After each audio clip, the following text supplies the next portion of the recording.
नमस्कार देवभूमि दिन भर में आप सभी का स्वागत है और मैं हूं आपके साथ कृतिका। बुलेटिन की शुरुआत बड़ी खबर के साथ करते हैं। देहरादून में साल के आखिरी में धामी सरकार की कैबिनेट बैठक हुई और इस बैठक में 26 अहम प्रस्तावों पर मुहर लगी है। PRD, PWS, police grade pay की मांग पर सीएम को रेफर कर दिया गया है। इसके साथ ही मनरेगा मजदूरों को हड़ताल के दौरान उनकी तनख्वाह नहीं कटेगी और इसके साथ ही गेस्ट टीचर प्रभावित होने पर गृह जनपद में नियुक्ति को कैबिनेट ने मंजूरी दे दी है और भी कई अहम फैसले आज की इस अहम बैठक में लिए गए हैं।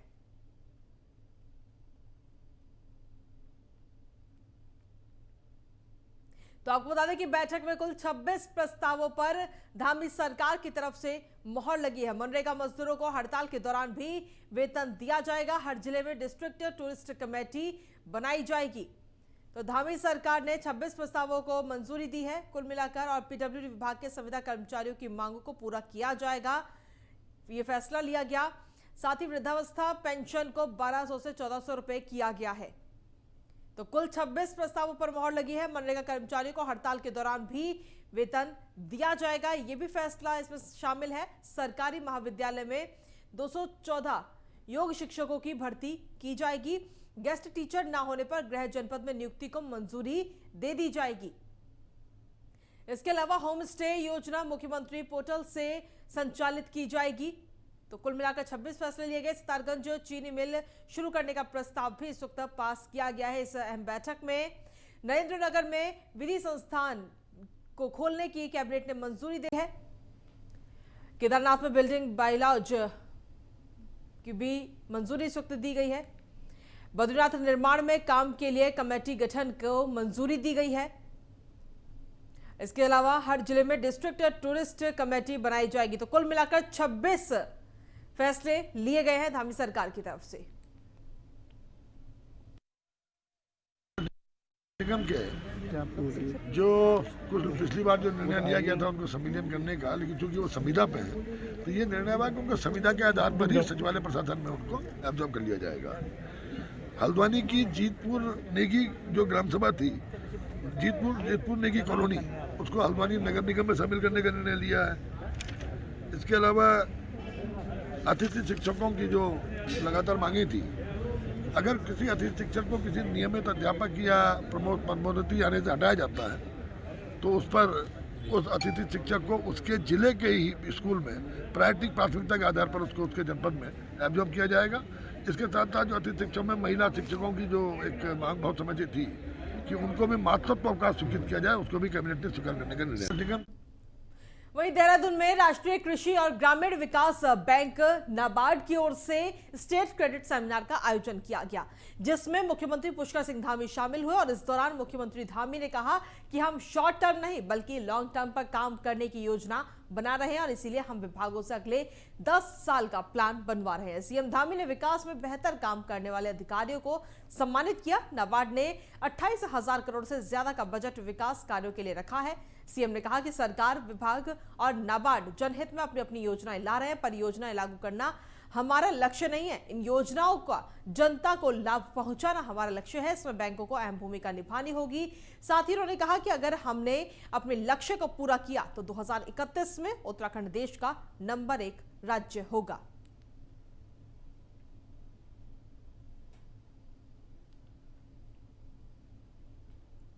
वहीं ऋषिकेश में मुख्यमंत्री पुष्कर सिंह धामी अमृत महोत्सव कार्यक्रम में शामिल हुए। ऋषिकुल आयुर्वेदिक कॉलेज में हरिद्वार संवाद कार्यक्रम का आयोजन किया गया और इस दौरान जूना पीठाधीश्वर अवधेशानंद गिरी समेत कई संगठनों के लोग मौजूद रहे।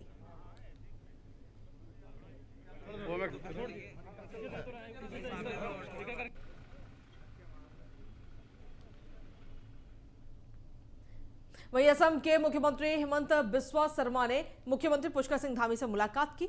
मुख्यमंत्री आवास में दोनों दिग्गजों की शिष्टाचार भेंट हुई और बैठक के दौरान कई समसामयिक विषयों पर चर्चा की गई। तो ये तस्वीर आपको दिखा रहे इस वक्त जब दोनों दिग्गजों की ये भेंट हुई थी। आपको बता दें कि मुख्यमंत्री आवास पर ही ये मुलाकात हुई है।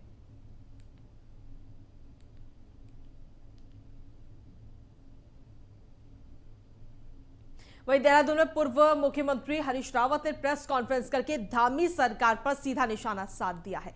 आपको बता दें कि उन्होंने कहा कि सरकार की योजनाएं धरातल पर नहीं उतरी और जिन योजनाओं को हरी झंडी दिखाई जा रही है उनकी योजनाओं को उनकी सरकार में मंजूरी दी गई थी।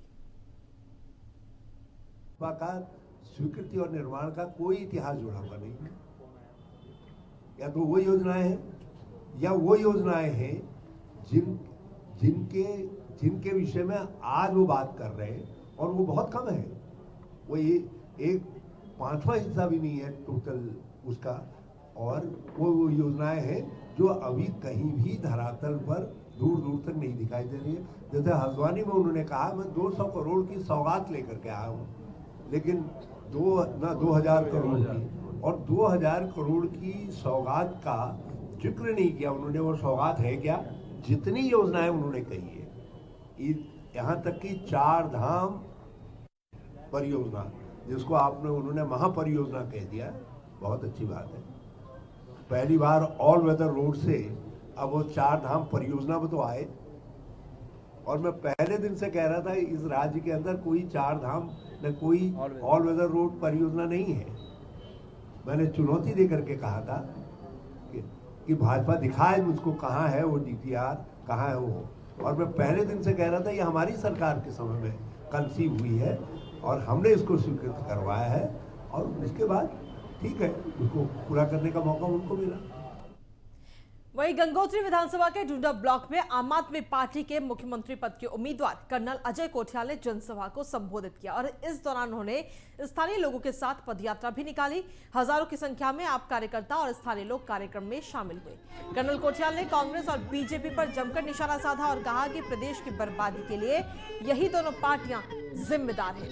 पिछले 21 साल लगातार दोनों पार्टियों ने जनता को ठगने का काम किया है। युवाओं को उन्होंने नौकरी देने का भी आश्वासन दिया है।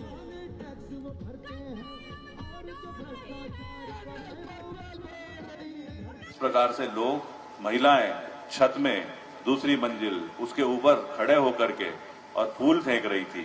किस प्रकार से एक्स सर्विसमैन हमारे साथ चल रहे थे, आज मंच पे बैठे हुए हैं। किस प्रकार से सारे युवा एक जोश पैदा कर रहे थे, कर्नल सर आप चिंता मत करो, आप खाली आगे बढ़ते रहो, हम साथ में है ना, तो आपको तो कुछ चिंता करने की जरूरत ही नहीं है। जब ये सब चीजें मैं देख रहा था तो वाकई में बहुत ज्यादा हौसला बढ़ा। वहीं हरिद्वार में शुक्रोत नदी में खनन की शिकायत के बाद आप सह प्रभारी प्रवीण देशमुख ने ग्राउंड जीरो पर जाकर निरीक्षण किया। मौके पर पता चला कि नदी को 150 फीट तक खोदा जा चुका है। आम आदमी पार्टी ने उत्तराखंड सरकार पर अवैध खनन को संरक्षण देने का भी आरोप लगाया है। वहीं आपको बता दें कि आप सह प्रभारी ने सरकार से सवाल किया और पूछा कि लगातार अवैध खनन के मामले पर सरकार चुप क्यों है। क्या बीजेपी नेताओं का पैसा खनन माफियाओं के साथ अवैध खनन में लगा है? और इस दौरान रिपोर्टिंग करने गए पत्रकारों के साथ भी खनन माफियाओं ने बदसलूकी की। कल मैं एक सुकरोत नदी में गया, जिसमें जो हरिद्वार जिले के अंदर आती है सुकरोत नदी, वहां पे मैंने लाइव देखा और पर्सनली जाके देखा तो मुझे बहुत ताजुब हुआ कि उस नदी में वो लगभग 150 फीट नीचे नदी जा चुकी है। इतना उसमें खनन हो चुका है, जबकि 5 फीट तक उसको अलाउ होता है खनन करने का। लेकिन वो नदी जो है लगभग 30 फीट, 35 फीट, 40 फीट और 150 फीट तक नीचे जा चुकी है। और मुझे बहुत ताजुब हुआ कि इतना अवैध खनन आखिर हो कैसे रहा है। और दिन दहाड़े खनन हो रहा है, दिन दहाड़े भरी दोपहरी में वहां खनन लगातार चल रहा है। और रात के अंधेरे में भी, खासकर रात के अंधेरे में उस खनन को अंजाम दिया जाता है। इस तरीके से लगातार जल जंगल जमीन की उत्तराखंड की लड़ाई जो है वो उत्तराखंड के लोग अब लड़ने वाले हैं। और मैं आह्वान करना चाहता हूं आपके माध्यम से भी उत्तराखंड के सभी लोगों को, जहां जहां अवैध खनन होता है उसका विरोध करें, उसको रुकवाएं, क्योंकि ये उत्तराखंड की जो संप्रदाय है उसका सवाल है, उत्तराखंड के रिसोर्सेज का सवाल है और उत्तराखंड के लोगों की जिम्मेदारी उसे बचाना। वहीं बात करते हैं देहरादून की, जहां पर दिल्ली के मंत्री गोपाल राय ने प्रेस कॉन्फ्रेंस की और इस दौरान उन्होंने कहा कि उत्तराखंड में 21 साल में सिर्फ सीएम बदले गए हैं। उत्तराखंड की तस्वीर नहीं, विकास नहीं होने के चलते उत्तराखंड वासियों को तीसरे विकल्प की तलाश है। उन्होंने कहा कि आम आदमी पार्टी दहाड़ से मैदान तक मजबूत विकल्प बन चुकी है। वहीं बिजली की गारंटी योजना से 14 लाख लोग जुड़ चुके हैं, तो वहीं रोजगार गारंटी अभियान से 8 लाख युवा जुड़ चुके हैं। उन्होंने बताया कि 8 जनवरी को देहरादून में अरविंद केजरीवाल नव परिवर्तन रैली करेंगे और कार्यक्रमों के जरिए 3 लाख नव परिवर्तन प्रमुख भी बनाए जाएंगे।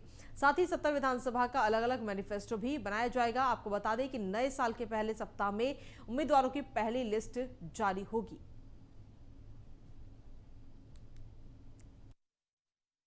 बिजली की गारंटी दी गई, जिसमें 300 यूनिट मुफ्त बिजली 24 घंटे लगातार देने की गारंटी जो घोषित की गई, उसमें उस अभियान के तहत लगभग 14 लाख परिवार अब तक जुड़ चुके हैं।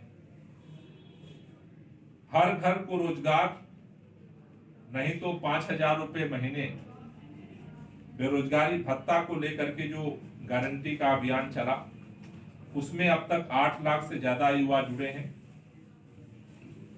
तीर्थ यात्रा की जो गारंटी है उसके साथ 2 लाख से ज्यादा लोग जुड़ चुके हैं। और चौथी गारंटी जिसका अभियान अभी चल रहा है, महिलाओं के खाते में हर महीने 1,000 रुपए देने का, उससे अभी जो शुरू हुआ है बिजली। वहीं उत्तराखंड विधानसभा चुनाव से पहले बीजेपी में अंतर्कलह अब नजर आ रही। देहरादून में बीजेपी मुख्यालय पर बीजेपी कार्यकर्ताओं ने हंगामा किया। दरअसल हंगामा करने वाले कार्यकर्ता रायपुर विधानसभा सीट में 2 मंडल अध्यक्षों को हटाने पर हुआ। बताया जा रहा है कि गढ़वाली मंडल के अध्यक्ष सुभाष यादव और तपोवन मंडल के मनीष बिष्ट को अचानक बिना किसी सूचना के हटा दिया गया। कार्यकर्ताओं का यह भी आरोप है कि ऐसे लोगों को जिम्मेदारी दी गई है जो निर्दलीय चुनाव लड़कर हार चुके हैं। कार्यकर्ताओं का आरोप है कि रायपुर सीट से विधायक उमेश शर्मा गांव के इशारे पर उन्हें हटाया गया है, जिसके खिलाफ बीजेपी कार्यकर्ताओं ने बीजेपी मुख्यालय के बाहर प्रदर्शन करते हुए नजर आए। बीच में बैठे हमारे दोनों मंडल अध्यक्ष हटाए गए हैं। विधायक शर्मा, विधायक उमेश शर्मा गांव ने अपने लोग जो निर्दलीय चुनाव लड़े थे और जो हारे थे, उनको मंडल अध्यक्ष बनाया गया है। हम विरोध में बैठे कि हमारे दोनों मंडल अध्यक्ष दोबारा से बनाए। बीच में बैठे हैं हमारे। वहीं बीजेपी मुख्यालय पर हंगामे को लेकर कैबिनेट मंत्री सुबोध उनियाल ने इशारों में पूर्व सीएम त्रिवेंद्र सिंह रावत पर निशाना साधा। उन्होंने कहा कि राजनीति में विरोध चलता रहता है। विधायक उमेश शर्मा के खिलाफ पहले से ही एक गुट है जिसे राजनीतिक संरक्षण मिलता रहता है।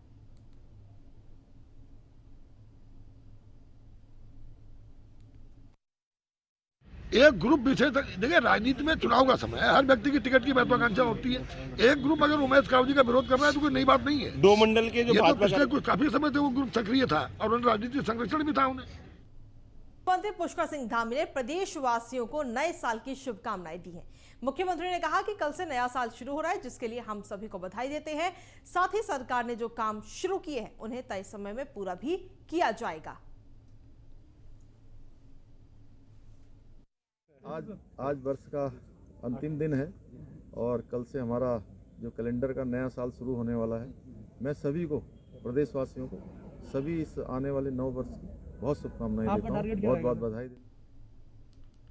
वहीं हाल ही में कांग्रेस में शामिल हुए पूर्व कैबिनेट मंत्री यशपाल आर्य हरिद्वार दौरे पर रहे और उन्होंने पीएम मोदी द्वारा हल्द्वानी में की गई घोषणा को औचित्यहीन बताया। यशपाल आर्य ने दावा किया कि इस बार प्रदेश में कांग्रेस की सरकार बनने जा रही है और इसमें हरिद्वार की महत्वपूर्ण भूमिका रहेगी। इस दौरान यशपाल आर्य ने कांग्रेस के बागी नेताओं की घर वापसी पर कहा कि 2017 में कांग्रेस छोड़कर बीजेपी में शामिल हुए नेता घुटन महसूस कर रहे हैं। वहीं उन्होंने अपने ऊपर हुए हमले पर कोई कार्रवाई न होने पर भी नाराजगी जताई और राज्य सरकार को इसके लिए जिम्मेदार ठहराया। वहीं कांग्रेस नेता ब्रह्मस्वरूप ब्रह्मचारी ने कहा कि इस बार वो चुनाव की दावेदारी नहीं करेंगे, लेकिन कांग्रेस की जीत के लिए जी जान से मेहनत करेंगे और सरकार बनाएंगे। हमारी एफआईआर पर कोई कार्रवाई नहीं हुई है, जो फुटेज हैं सब पुलिस के सामने है। तो वो हिंसा करके कांग्रेस की यशपाल की आवाज़ को दबाना चाहते हैं, लेकिन उनकी आवाज़, उनके इस तरह के कारनामों से, उनके इस कृत्यों से इसमें सब इन्वॉल्व है, पूरी सरकार इन्वॉल्व। बार 2022 के इलेक्शन में कांग्रेस भारी बहुमत से आने वाली है। ये जनता की आवाज़ है, जनता का रुझान है, ये जो माननीय यशपाल आर्य जी ने अभी आपको बताया। वहीं देहरादून के डीआईजी जन्मेजय घंडूरी ने सभी प्रदेशवासियों को नए साल की शुभकामनाएं दी। उन्होंने सभी से ट्रैफिक नियमों का पालन करने और सुरक्षित तरीके से नए साल का आयोजन करने की अपील की। उनका कहना है कि पुलिस शाम होते ही ड्यूटी पर अलर्ट नजर आएगी, साथ ही देर रात नियमों का पालन नहीं करने पर सख्ती से निपटा जाएगा। मैं सभी प्रदेशवासियों को बधाई और शुभकामनाएं देता हूं और आप सबसे ये निवेदन भी करता हूं कि नया वर्ष है, इसको सेलिब्रेट तो करें, लेकिन हुड़दंगियों पर पुलिस सख्त रहेगी।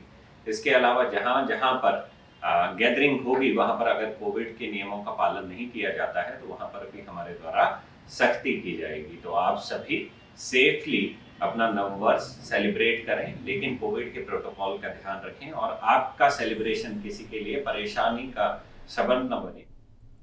वहीं उत्तराखंड विधानसभा चुनाव को लेकर नेताओं ने पार्टी हाईकमान के सामने अपनी दावेदारी पेश करनी अब शुरू कर दी है और पौड़ी के चौबट्टा खाल विधानसभा सीट पूर्व विधायक और वर्तमान नगरपालिका अध्यक्ष यशपाल बेनाम ने बीजेपी से अपनी दावेदारी पेश कर दी। हालांकि उन्होंने कहा कि वर्तमान विधायक और पर्यटन मंत्री सतपाल महाराज प्रदेश की किसी अन्य सीट से चुनाव लड़ने का मन बनाते हैं तो वो चौबट्टा खाल विधानसभा सीट से भारतीय जनता पार्टी के टिकट से चुनाव मैदान में उतरने के लिए तैयार है। आपको बता दें कि यशपाल जब निर्दलीय चुनाव लड़े थे तो बीजेपी और कांग्रेस के बाद तीसरे नंबर पर रहे थे। माननीय अनुभवी नेता वहाँ सतपाल महाराज जी हैं, पर्यटन और लोक निर्माण मंत्री। पिछली बार मैं 2012 में वहाँ निर्दलीय लड़ा था और मुझे 6500 वोट मिली थी। मैं कांग्रेस, भाजपा और कांग्रेस के बाद तीसरे नंबर पर रहा था।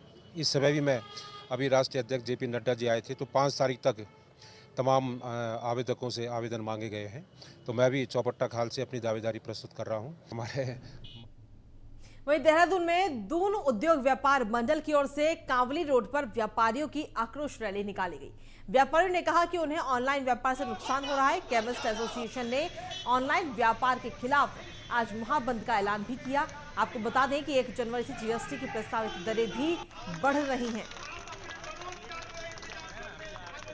नेशनल और ऑनलाइन स्टोर के माध्यम से बड़ी बड़ी कंपनियां अनैतिक व्यापार पर उतर आई हैं और व्यापार करने की मंशा कुंठित है और व्यापार करने की मंशा ये है कि किसी न किसी तरीके से वो लोग इतना नुकसान उठा लें और जो आम व्यापारी है, जो छोटा और मझला केमिस्ट है, वो खत्म हो जाए बाजार से। और जिस दिन वो खत्म हो जाएगा, जिस दिन बाजार में इनकी मोनोपोली हो जाएगी, फिर ये अपनी मनमानी चलाएंगे। नेशनल और ऑनलाइन वहीं उत्तराखंड में कोरोना के नए वेरिएंट ओमिक्रॉन को लेकर सरकार ने नई गाइडलाइन जारी कर दी, जिसमें रात 11 बजे से सुबह 5 बजे तक नाइट कर्फ्यू लगाया गया। वहीं कोविड नियमों के तहत लोगों पर कार्रवाई भी की जा रही है। नए साल के जश्न को लेकर रात 11 बजे के बाद किसी प्रकार का कार्यक्रम आयोजित न करने के भी निर्देश जारी किए गए, जिसका असर मसूरी और अन्य पर्यटन स्थलों पर साफ तौर पर देखा जा रहा है। वहीं पर्यटकों का कहना है कि नए साल का जश्न रात 12 बजे के बाद मनाया जाता है और सरकार की गाइडलाइन के बाद वो काफी मायूस हैं और ऐसे में वो वापस अपने घरों को जा रहे हैं। अभी कोई रशिया प्लस वो टाइमिंग का आपका ओमिक्रॉन का वो बोल रहे हैं कि 10:30 बजे के बाद बंद है, तो 31 सर 12 बजे के बाद ही मज़ा आता है और 12 बजे ही इंजॉय करने का मज़ा आता है। मतलब ठंड में जिस गर्मी से रहती हूँ उससे बेटर ठंड में आई हूँ कि कुछ नई सीजन में नया साल शुरू करें। बस हर साल कोई नई जगह पे हो और ऐसे ही एंजॉय करूँ। सरकार ने अभी नई गाइडलाइन जारी करी है, उससे कहीं ना कहीं काफ़ी कहूँ, मैं तो काफ़ी ही कहूँगा, कम से कम 40 से 50% पर्यटन प्रभावित हो गया है। लगभग बहुत से होटलों के रूम की बुकिंग कैंसिल हो रही है, क्योंकि देखिए मसूरी एक पर्यटन पर आधारित शहर है और ये उत्तराखंड प्रदेश पर्यटन प्रदेश है। जो चाहे नैनीताल, हम सब लोग 24 तारीख से इंतजार करते हैं कि कब क्रिसमस आएगा, नया साल आएगा, और इस टाइम पे हमें बहुत अच्छा व्यापार मिलता है। लेकिन जो सरकार की गाइडलाइन सही है उसके चक्कर में व्यापार काफी नुकसान हो। वहीं ऋषिकेश में सरस्वती विद्या मंदिर इंटर कॉलेज का वार्षिक उत्सव धूमधाम से मनाया गया और इस मौके पर छात्र छात्राओं ने उत्तराखंड, पंजाब, महाराष्ट्र और गुजरात की संस्कृति पर आधारित सांस्कृतिक कार्यक्रम में मुख्य अतिथि के रूप में विधानसभा अध्यक्ष प्रेमचंद अग्रवाल, राजकीय महाविद्यालय के प्रोफेसर पंकज पंत, डॉक्टर विजयपाल सिंह मौजूद रहे। विधानसभा अध्यक्ष प्रेमचंद अग्रवाल ने कार्यक्रम में भाग लेने वाले छात्र छात्राओं को पुरस्कृत भी किया। कार्यक्रम का समापन CDS जनरल विपिन रावत को श्रद्धांजलि देकर किया गया और इस दौरान पूर्व सैनिकों को भी स्कूल की ओर से सम्मानित किया गया। प्रयास किया कि अपनी भारतीय जो संस्कृति है, क्योंकि आज विद्यालय बहुत चल रहे हैं, पब्लिक स्कूल भी चलते हैं, अन्य सरकारी स्कूल भी चलते हैं, लेकिन हमारे कार्यक्रमों की विशेषता ये है कि हमने महाराष्ट्र से लेकर गुजरात से लेकर सभी संस्कृतियों का कार्यक्रमों के माध्यम से यहाँ पर वर्णन किया और हम अपने भैया बहनों को अंग्रेजी और गणित और अन्य विषयों के साथ साथ देशभक्ति से भी ओतप्रोत करना। वहीं रुड़की में राजकीय प्राथमिक स्कूल में छात्र छात्राओं को बाहर आंगन में जमीन पर ही पढ़ाया जा रहा है। छात्र छात्राओं को पढ़ने के लिए बना फर्नीचर शिक्षकों के किचन के लिए काम आ रहा है। वहीं जब इस विषय में स्कूल के प्रधानाचार्य से बात की गई तो उन्होंने कहा कि सर्दी की वजह से वो बच्चों को बाहर बैठाकर पढ़ाया जा रहा है। इस बात का खुलासा तब हुआ जब नगर निगम के मेयर गौरव गोयल इस स्कूल में छात्र छात्राओं को स्वेटर बांटने के लिए गए थे। अपना नगर निगम क्षेत्र के अंदर जितने राजकीय विद्यालय हैं, प्राथमिक स्कूल हैं, उनके अंदर जाना और बच्चों से मिलना और इनका स्नेह लेना, यही कार्यक्रम जारी है। आज इसी निमित्त हम लोग खंजरपुर में हैं। हमारे क्षेत्रीय पार्षद बहन पूनम प्रधान जी, रमेश जोशी जी, भाई अभय पुंडीर जी, चौधरी साहब हमारे ब्रांड एम्बेसडर, हमारे सभी सहयोगी हैं यहाँ पर। और इसी प्रकार मेरा प्रयास है कि निगम के सभी क्षेत्र के सभी राजकीय विद्यालयों में जी आज हमारे माननीय जो मेयर साहब हैं श्री गौरव गोयल जी, उनके द्वारा आज सभी बच्चों को गर्म जर्सियां बांटी गई हैं और हमें बड़ी बेहद खुशी है कि वो जब से आए हैं उसमें पद पे, उससे पहले से ही वो विद्यालय के लिए बहुत सारे प्रयास कर रहे हैं। आज भी हमने उनके सामने अपनी एक और समस्या रखी है समरसेबल की, और उन्होंने हमें आश्वासन दिया कि इसे जल्द पूरा करेंगे। और इसी के साथ फिलहाल मेरे साथ इस मिनट में इतना ही। ब्रेक के बाद देखिए हमारा खास कार्यक्रम बात में दम है।